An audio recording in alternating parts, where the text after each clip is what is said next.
Napikon na naman si Claire na hindi pa rin clear. Kaya naman kasi kung ano yung pinagsasabi mo, ngayon yung tinanong ng reporter yung pinagsasabi niya tungkol kay dating Pangulong Duterte, aba, ayaw niyang sagutin yung tanong. Iba daw yun. Kasi nasupalpal siya nun. Eto ha, marami pong kumontra kasi sa kanya nung itong si Claire na may sinabi tungkol kay dating Pangulong Duterte, ay kinontra po siya ng karamihan dahil hindi niya naintindihan. Sinabihan pa nga ni sila Banat Bay, binanatan din ito dahil hindi niya naintindihan pala yung sinabi daw ni Tatay Digong. Tapos ngayon, tinanong na siya, ay pagkakataon niyang magpaliwanag, ay ayaw sagutin. Parang napikon pa sa reporter. Po natin yung kung paano siya napikon dito sa isang magaling na reporter. Nagtatanong lang naman, Claire. Nagtatanong lang naman para maging clear yung kwento mo. Ito yung video. Yung 7 piso, sabi niyo, pangako 7 piso at parang sort of ganon. Pwede po ba linawin lang natin yun para hindi naman na pagmula ng fake news. Sa vlog po ba? Napanood po sa Hindi po yata yun nabanggit sa press briefing. Opo, hindi po sa press briefing. Parang you're talking na pinapakita niyo pa yung SONA something ni PRRD. Para lang po magkaroon ng sa halip Hindi na... po yun pahayag ng Pangulo. Nandito po tayo sa ating press briefing para ihayag po ang direktiba, announcements ng palasyo. Hindi po patungkol sa aking pagbablog. Hindi pa nabanggit ko lang po yung vlog, Yusek, para lang po hindi Miss Eden, pasensya na po, hindi po ako makakasagot ng anumang sinabi ko outside. Ba't ayaw mo kasing sagutin? Kung naman itong si attorney na to, nahihiya ka bang pag-usapan yung katalinuhan mo? Ito, panoorin po natin yung ginawa niya. At ito yung dahilan kaya maraming sumupalpal sa kanya. Kasi ito, noon pa, ay naipaliwanag na ito. Yun nga lang, ewan ko lang ba't ang layo ng pagkaintindi ni Claire. Kahit ako naman, hindi naman ako attorney ha, pero naintindihan ko po ang ibig sabihin nito. At nangyari po yan. Pagkatapos ng sinabi po kasi ni dating Pangulong Duterte yan, nangyari po yan. Saan ba kasi si Claire nung mga panahon na yon? Kasi itong pahayag na to ni Tatay Digong ay nagawa po yan. Nangyari yan. And then kay Claire naman, iba yung pagkaintindi niya.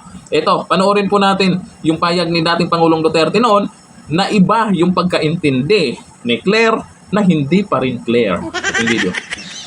We need to switch from the current quota system in importing rice to a tariff system where rice can be imported more freely. This will give us additional resources for our farmers, reduce the price of rice by up to 7 pesos per kilo and lower inflation significantly. I ask Congress to prioritize this crucial reform which I have certified as urgent today, pesos. Kaya mo ginawa yung batas, rice certification law to para yung gusto mong 7 pesos na kada kilo ay mangyari ha. 7 pesos per kilo rice then after. Okay, yan ha. O diba?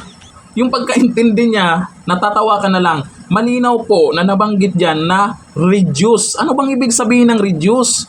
Naku po, kahit siguro elementary, pag sinabing reduce, alam na, reduce. Paliitin. O bawasan. O make smaller. Parang ganon. Ibabawas yung 7 petot.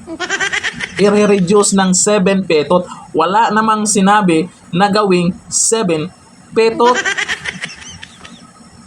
Ngayon, dun sa sinabi kasi sa vlog ni Claire, itong nakaraan po yan, marami pong natawa dyan.